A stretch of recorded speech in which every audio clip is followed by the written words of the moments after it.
नवरात्र.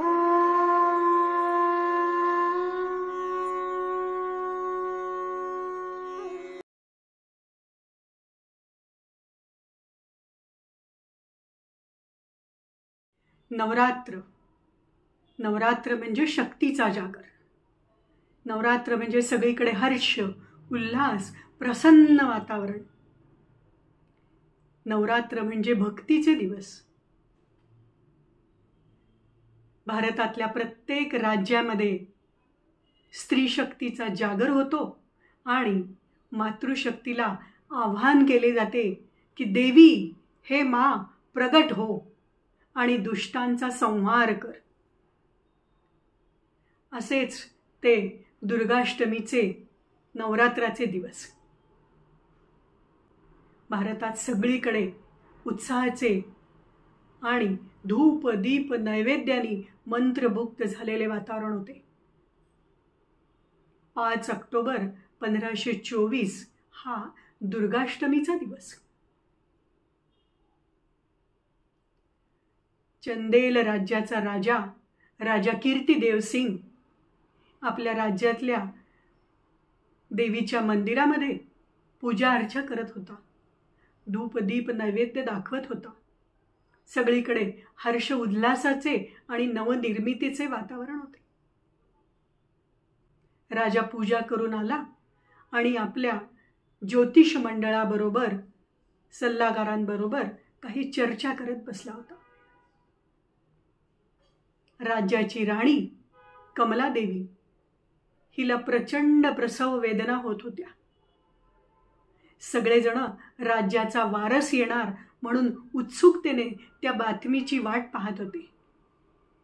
कधी एकदा राणी पुत्राला जन्म देते, अपत्याला जन्म देते आणि आपल्याला ती आनंदाची वार्ता ऐकायला मिळते, असं सगळ्यांना झालं होतं.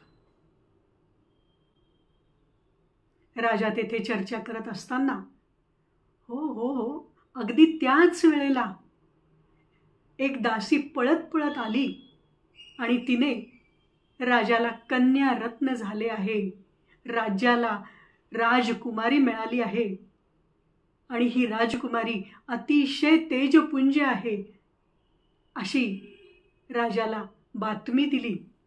आणि सगळीकडे, सगळ्या वातावरणामध्ये उत्साह संचारला. खरं तर राजाला पुत्र हवा होता, राज्याला वारसा हवा होता.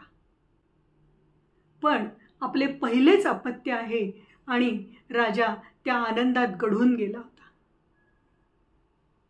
उत्साहाने त्या पहिल्या अपत्याचे, राजकन्याचे स्वागत करण्याचे आदेश राजाने दिले. सर्व ज्योतिषी तिथे बसलेलेच होते.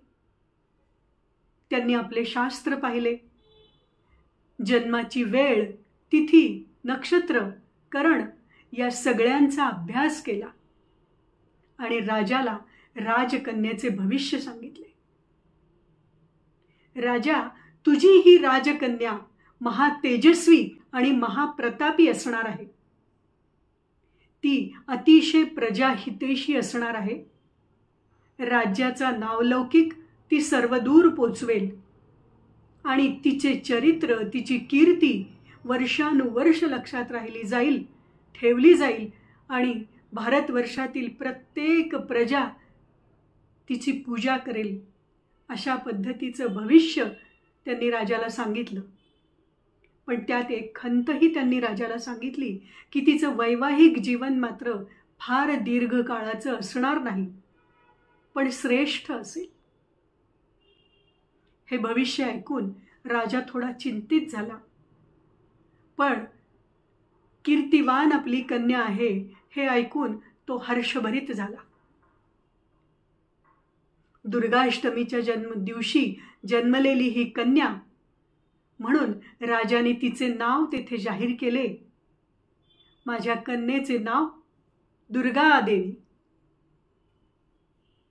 मा दुर्गावती. आणि अशा पद्धतीने राणी दुर्गावतीचा, राजकन्या दुर्गावतीचा आणि आपल्या मध्य प्रदेशातील चंदेल राज्याच्या राजकन्येचा जन्म झाला. आजपासून बरोबर 501 वर्षापूर्वी. यापुढे आपण ऐकूया गाथा दुर्गावतीची. जय मा दुर्गावती.